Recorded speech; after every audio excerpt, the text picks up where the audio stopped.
I have a magnolia tree that the roots are running everywhere on top of the ground.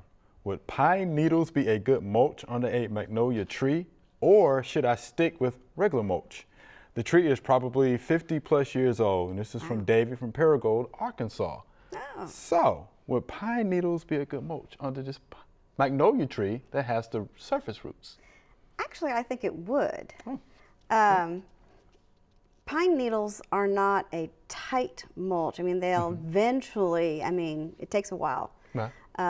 But they're nice and loose, and the whole point of the roots being on the surface is they're looking for air. That's right. So if you put down a heavy mulch on them, then they're just going to keep wanting to come out of the ground. Right. So I would think if you have to put a mulch down, that would be good. It would be nicer if he could let the big limbs come to the ground, because then the leaves fall down and you don't see them. You don't see them, right. But if he's already limbed it up and that's not possible, I don't see anything wrong with pine mulch. Or, yeah, if he's gonna have to if he wants to put a mulch down, something loose like the pine needles would be a good alternative to looking at the bare.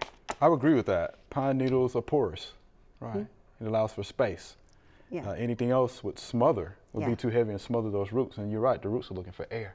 Yeah. Right. But you know, the thing about magnolias, and I think I heard Carol Reese say this, it's the skirt, right? It has Yeah. the long skirt, so you won't see the leaves under there. That's what I've done with mine. Right. I've just left them all down at the ground, and Yeah. my husband keeps wanting to limb them up, and I said, no. Yeah, that way It's you can fine. hide, right? You Yeah, hide but the they'll leaves. drop down and you Right. never know they're there. That's right. Hope you enjoyed the video. We would love to get more questions from you. So be sure to leave us some comments.